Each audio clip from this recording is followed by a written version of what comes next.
So what we've been talking about to this point is this relationship of parallel lines and angles formed. And what we've said is that if I've got two parallel lines cut by a transversal, that we know that these two angles are going to be congruent, right? Corresponding angles will be congruent. And once we got that, we were able to then say, well, sure, if these two are congruent, then because these are vertical, that means my alternate exteriors will be congruent. And then we were able to build into, well, if these are congruent with these with these vertical angles, I can get alternate interiors are congruent. We were able to derive a series of formulas. Today, what I want to pose is the idea of what it takes for these lines to be parallel. For example, if these two angles are not congruent, is it possible that these two lines are parallel? No, you guys agree that if this is like 100 degrees and this is like 80 degrees, that these two lines can't be parallel. But if I make them closer and closer, at what point in terms of the relationship between these angles will the two lines be parallel? When the corresponding angles are congruent. Now, we've talked before about the converse and the conditional, right? Remember the burger and bun idea? If my burger, my conditional is if transversal, corresponding, parallel, then congruent. What's the converse going to be?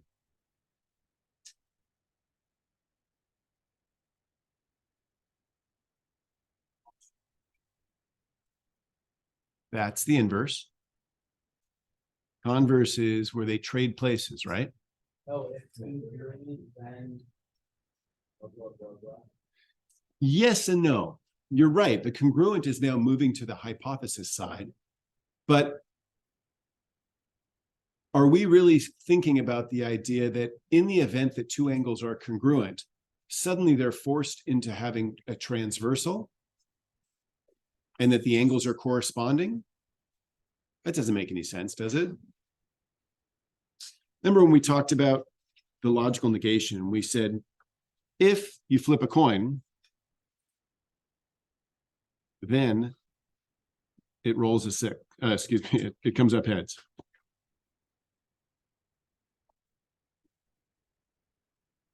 What's the opposite of that? The logical negation.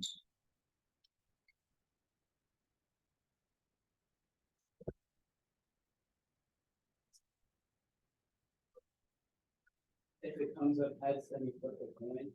That's the converse. We did this on the unit test where we asked what the negation was of x is less than 45. And you had to say it was not less than 45, which is greater than or equal to. And our context here is flipping a coin.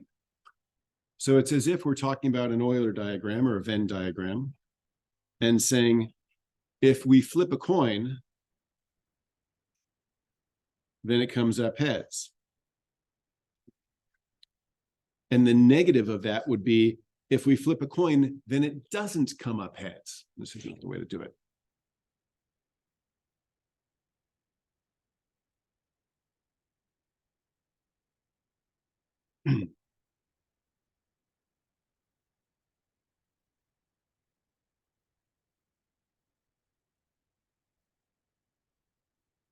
Hold on one second. Let me think this through. I can't figure out a way to do this within the Euler diagram right now. But the idea was, if you're flipping a coin, it comes up heads, and you want to find out when that's false, what the opposite of that is. So the opposite of that would still be you're flipping a coin. You're not suddenly into rolling dice now or painting pink elephants. You're still saying if you flip a coin, then it comes up, but now it comes up something other than heads. Thank you. Right? It comes up not heads or something other than heads. Okay.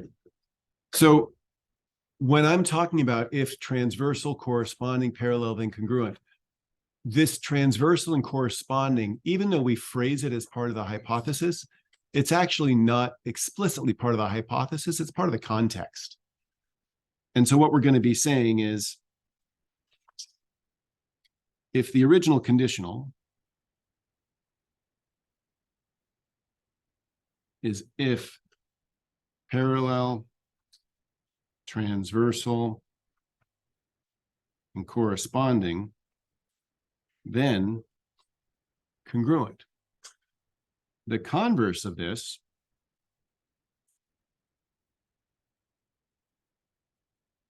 still going to be an if then. You're right that it's going to trade with congruent. Congruent is now a hypothesis component, but now parallel is the conclusion, and transversal and corresponding remain part of this because they're really the context. This whole thing is all about if I've got two lines with a transversal, that's my context. If I know that the corresponding angles are congruent, then these lines are forced to be parallel. And if I know that the lines are parallel, then these two angles are forced to be congruent. We're going to accept these as postulates. So what today is all about is similar to what we did before, proving, if that's true, all these other theorems. And what we're going to be coming up with is the following. We know the current theorems say what? If transversal and a certain set of angles, when the lines are parallel, then those angles will be congruent. What's one of the types of angles we could have? Vertical angles aren't created in parallel lines. Good. Corresponding, that was our postulate. What else? Good. Alternate interior angles. What else? Alternate exterior angles. If we have a transversal that has two parallel lines, then any pair of these will be congruent. The other pairs, or the other set, says if we have a transversal and certain sets of angles, then they come up supplementary instead of congruent. Good. Same side interior and same side exterior. These are the parallel line theorems that you're supposed to know at this point. Agreed?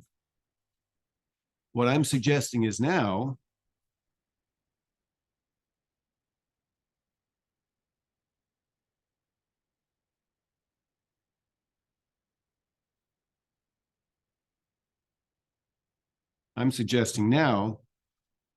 we're going to have the converse of these.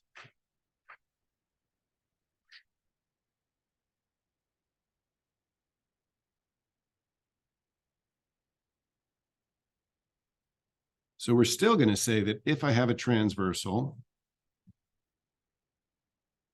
and these same pair of angles, corresponding, AIA or AEA, but this time we know that they start off as congruent, then the lines must be parallel.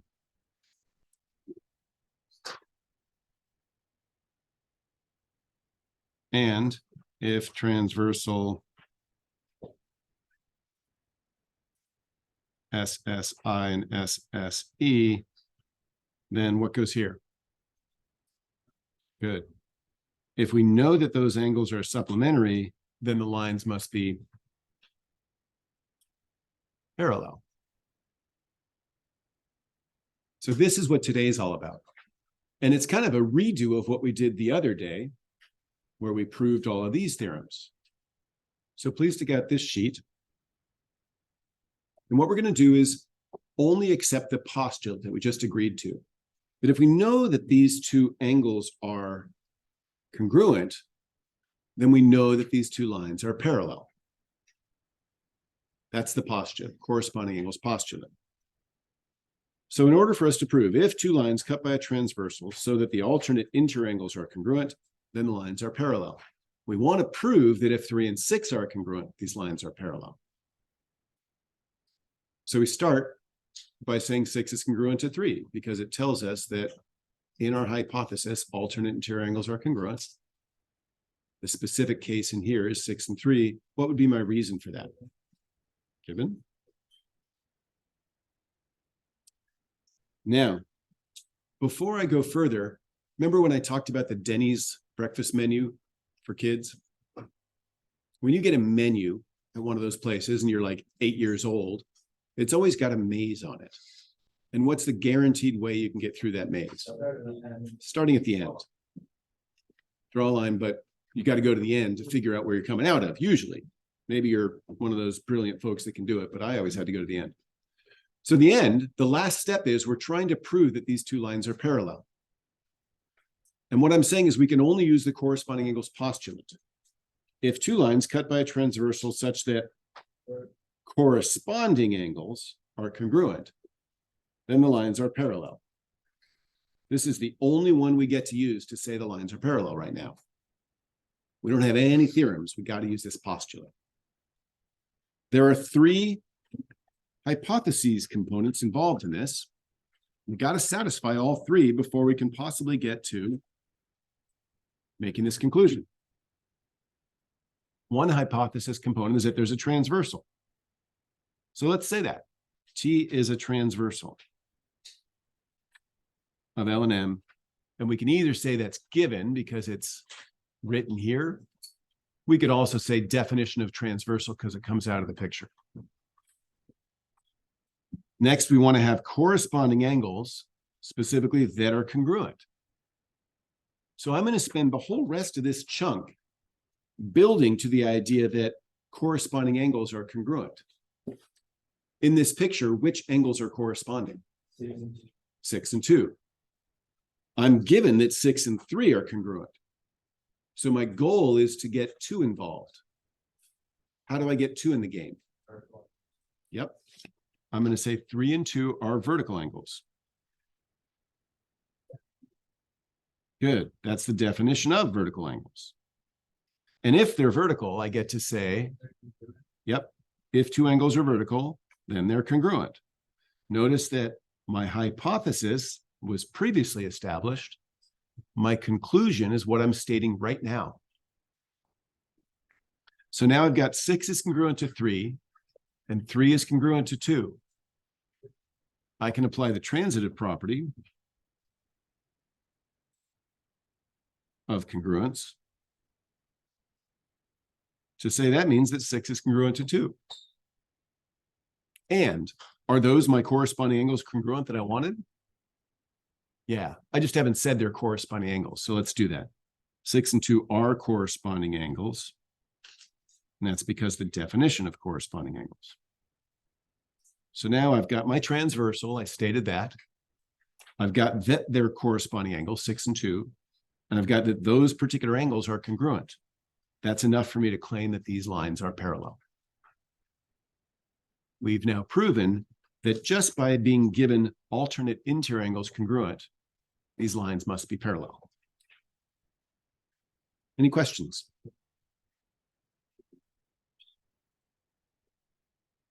Please try to flip to page 2, and I want you to fill in page 2, which is same thing, but now it's converse of AEA, alternate exterior angles.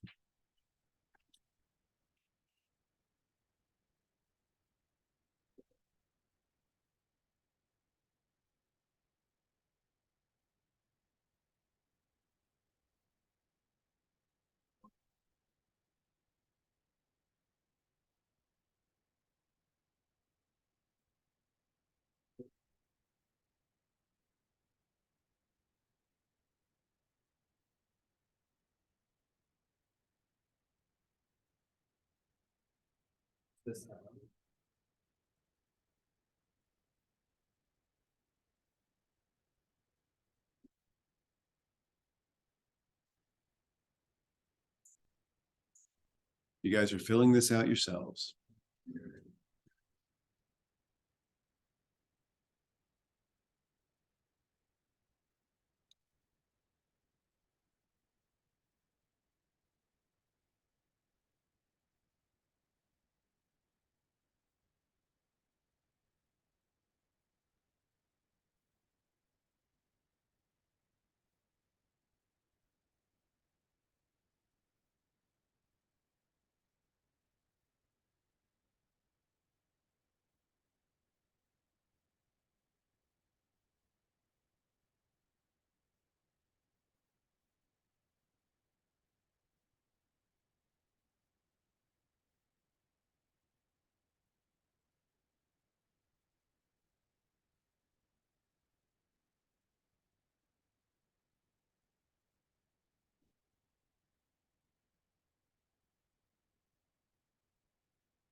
I guess it's also sort of line,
And once again, when we get to the end here, we should be saying if transversal, corresponding, congruent, then parallel. We should have memorized that. And knowing that's our goal, we make sure that we've said there's a transversal. Okay.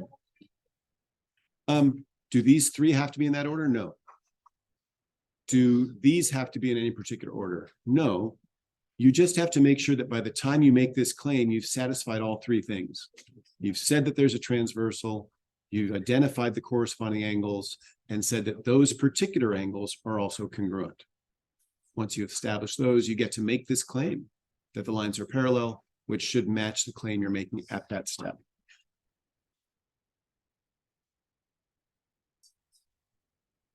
Are these proofs getting easier?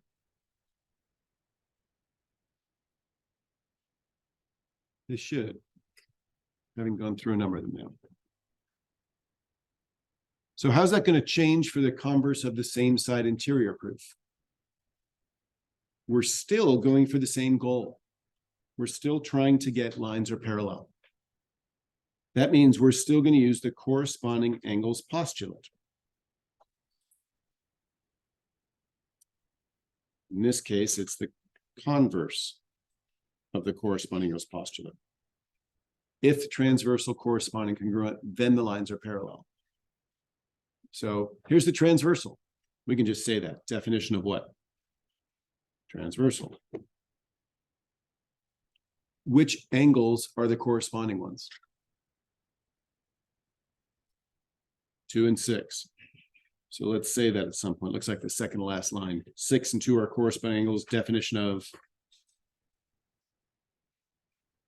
So the challenge is getting to the fact that these angles are congruent. Spoiler alert, that's what this step is. We're saying that 6 and 2 have to be congruent. That's what all of this is working towards, is that step. How do we begin? Well, this one begins with that same side interior angles are supplementary. If you know 4 and 6 are supplementary, we should prove that these lines are parallel. Step 1, our given is that we know 6 and 4 are supplementary. But what does supplementary mean? They add up to 180 degrees. That's because that's the definition of what? Supplementary. Okay, and then this is just kind of an interjection here. I've got 6 and 4. I'm trying to get 2 in the game. How do I get 2 in the game? 2 and 4 form a what? Linear pair. Why do we call them that? Because that's the definition of linear pair. Okay, so what? If they're a linear pair, what good does that do us? If they're a linear pair, then they're supplementary. That means this conclusion is what you're stating here. Yeah, okay, they're supplementary. How's that help me? What does that mean? That they add up to 180. Definition of supplementary. When we do a statement in a proof, it has to come from somewhere. It comes from the givens. It comes from something that is always true, like 4 is congruent to 4, 4 equals 4. Or it's a result of manipulations from up above. In this case, since it says substitution, we're pulling from things up above. Up here, I said 6 and 4 add up to 180. And then I said 2 and 4 add up to 180. If we're doing substitution, there has to be something that's the same. Well, these are both 180. So if I take this whole expression, 6 plus 4 equals 180, and write it here, 6 plus 4 equals, but instead of putting in 180, I'm going to put in something that's equal to 180. 2 plus 4. Now, my goal here was to get 6 and 2 tied together. I'm almost there. These 4s are in the way, though.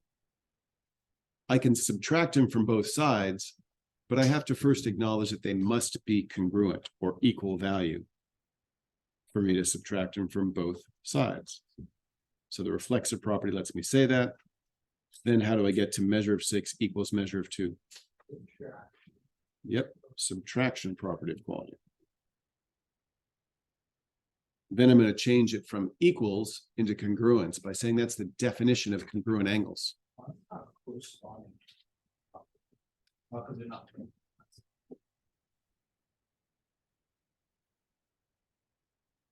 Any more questions on this one?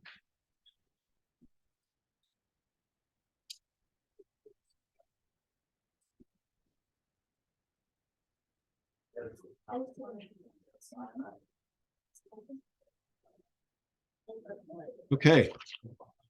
I'm going to leave this one for you now. You'll do this as part of your packet, but we're not going to go through it together right now. Please turn to page 3, 4, 5, whatever it is. 5, I guess.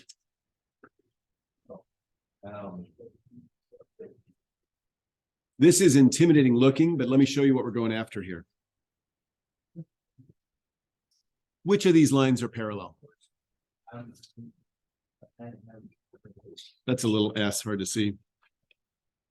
Do you think all 3 of these are parallel? It's a cursive S. Looks like this.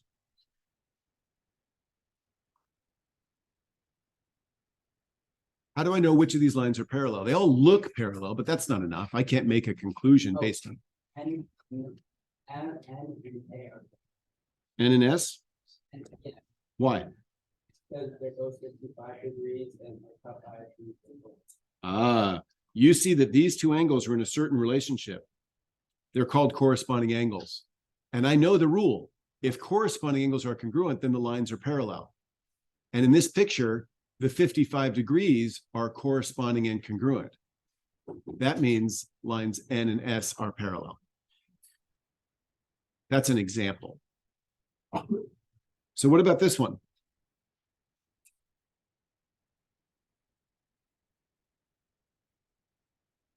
Are WI and AN parallel?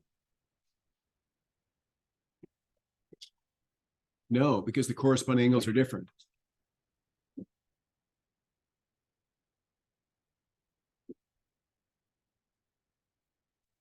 How big is this angle?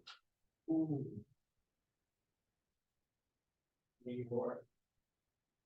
How big is this angle? Ah, what kind of angles are those? What do we name them? Congruent. Those are classifications of them. What do we name them? Alternate interior, alternate exterior, same side interior, same side exterior. Oh, same side, exterior. All right. Corresponding. Good. So we're still struggling a little bit with identifying where we're interior, where we're where the river is, right? On the next page, I'll show you that. But what we're going after is, do you agree that this line, L-I-N-E, is shared by both of those angles? It's part of this angle and it's part of this angle. If it's shared by both, that's the bridge. Then you look at what other line makes this angle. That's HI. And what other line makes this angle? That's TN. So those are the sides of the river. River's running right down here. These are both on the same side. One's interior, one's exterior. So we're going to call those corresponding. And if corresponding angles are what? Congruent, then what's true about the lines? They're parallel. We can say here that angles LIH, and what's the other angle?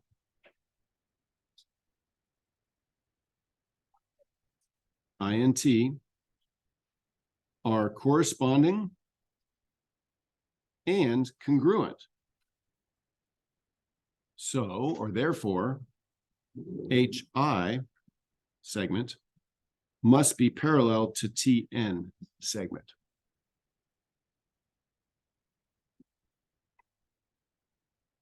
And let's put that up here.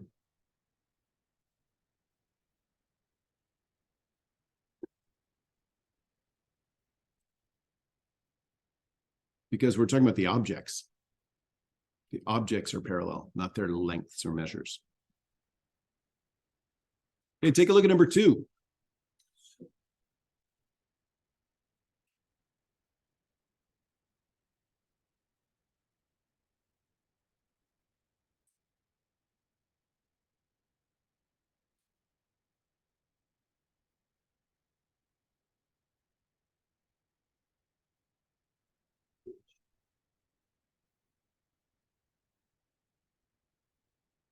Wait, why is it just HI? Why is the line HI as opposed to LI? We're looking for which lines are parallel, right? Yeah, how do you know which one you want?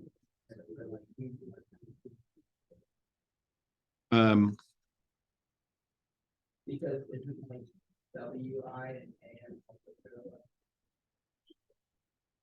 No, because those lines are actually formed with this 61 degrees Oh, and the 62 degrees. Since I know those are not congruent, those lines are actually not parallel explicitly. Okay, we're going to finish these up. You guys might have to do them as homework instead of me guiding you through them, but let's go to the second part first, because I think this is where you're struggling. Go to the next page. This is now a way to help you target in on which lines are parallel. So as an example, if I look at 11 and 7,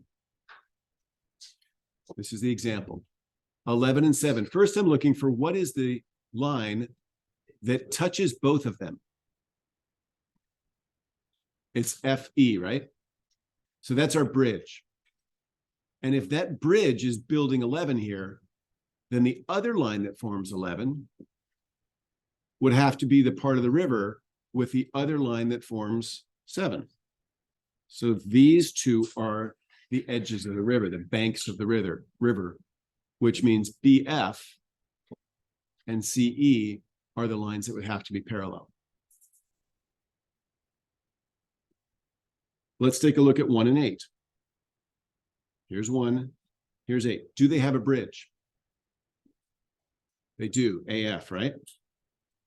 And if that's our bridge, what are the other parts of the angle? This is the bridge, so AB forms angle 1, right? And FC forms angle A. So what are the two lines that would be parallel? Yep.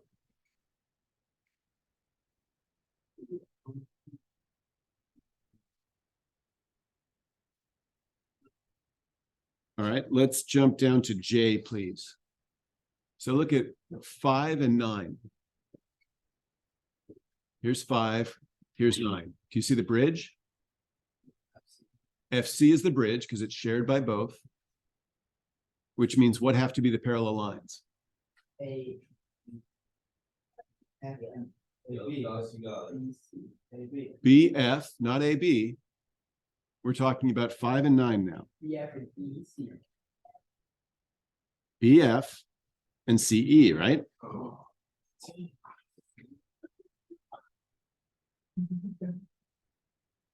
Dude, I still can't see the board and I have my glass.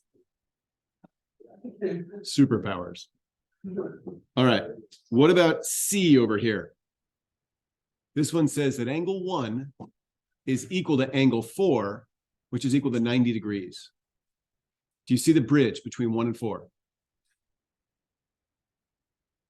Yes, No, it's more like BS. There is no bridge. Right? There's no line connecting 1 and 4 that touches both of them. So in that case, we can't possibly use any of these theorems.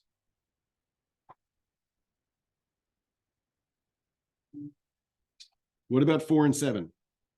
Let's go to E here. You see the bridge?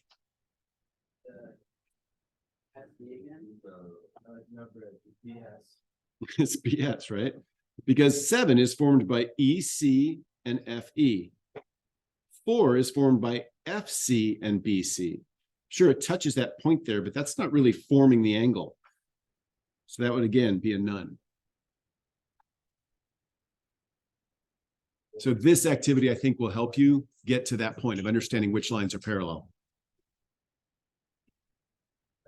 This is going to be another proof for you to do, just like those front ones. Here's the last 2 things I'm going to be teaching you today, or getting you to do. Let's take a look at A here, 2A. 2 angles have been called out here. One is x plus 5 and one is 50. What's the pair name? What do you call those? Corresponding, good. And is corresponding something that should be equal / congruent or supplementary? Equal, congruent. That means I'm going to be creating an equation that looks like this. Something equals something else. In this case, x plus 5 equals 50. Now I need to solve for x. Right now I've got a plus 5. I'm going to do the opposite, so minus 5. And I'm going to get x equals 45. And take it one step further. Find the measure of the angles. Well, this angle is easy. It was given to us as 50. The other angle is x plus 5. So that'd be 45 plus 5 is 50. Those 2 angles ended up being the same. Is that what we were expecting? Yeah, they're corresponding with parallel lines, so they're supposed to be congruent. Ooh, now wait a minute. Are these lines parallel? Good. Turns out, even though you could have done these problems with what we did in prior classes, the question is slightly different. Instead of it saying these lines are parallel, find the value of x, it's actually saying, what would the value of x have to be so that the lines are parallel? It would have to be 45. It would have to be 45 because then the corresponding angles would be congruent, and so the lines would be parallel. All right, let's go to B. What kind of angles are these? Same side interior. Are those supposed to be equal or supplementary? Supplementary. Therefore, my setup is going to be 1 plus the other equals 180 because that's what a supplementary setup looks like. So in this case, I'd get x squared plus 2x plus 177 equals 180. That's the geometry of it. Anybody getting cold sweats over the algebra of it? This is different. What kind of algebraic expression is this? Specifically quadratic, because we've got an x squared. Oh. Now, if we have a linear function or a linear expression or equation where we're trying to solve for x, we move the numbers, the constants, over to the right and leave the variables on the left, and it's solved. Is that the same strategy here? Should we subtract 177 from both sides? Nope. With quadratics, what we want to do is we want to get to the point where we've got a factored set equals 0. So the only way we can get there is by 177 times x and then so we're going to subtract 180 and we get x squared plus 2x minus 3 equals 0. I subtracted 180 from both sides so that I made 0 here.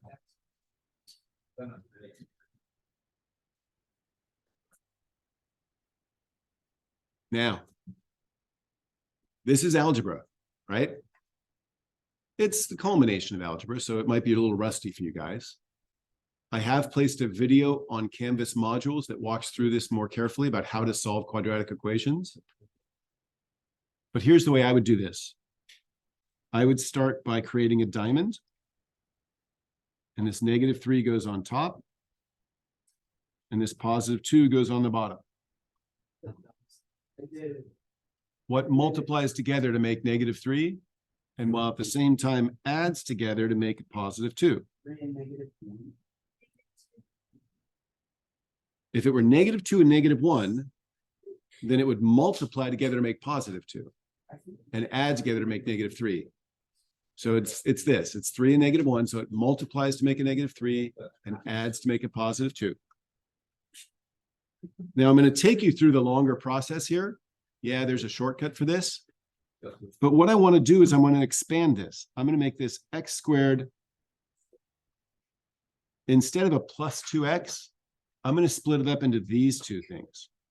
I'm going to say +3x minus 1x. Is this still the same as a +2x?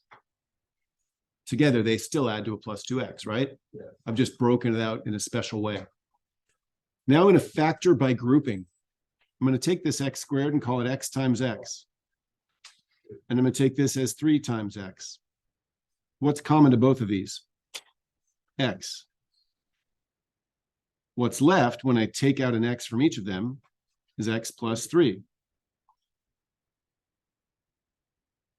Now, what's common to both of these two? -1, isn't it? Yeah. So I'm going to pull a -1 out front, in which case -1 times what makes -1x? -1 times what makes -3? And if I did this correctly, I should get x plus 3 inside this one and x plus 3. Those two things, the binomials inside the parentheses, should be the same. And now this is where people get messed. You know how here I had x times x and 3 times x? And I said there's an x in both of them, so I'll pull that out front. Yeah. And what's left is x plus 3. Before we get there, here's one term, x times x plus 3. And here's the second term, -1 times x plus 3. What's common to those two terms? X plus 3. And if I pull that out of this first one, what I'm left with is x. And if I pull that out of the second one, I get -1. Why couldn't you have just taken the diamond problem to x plus 3 minus 1?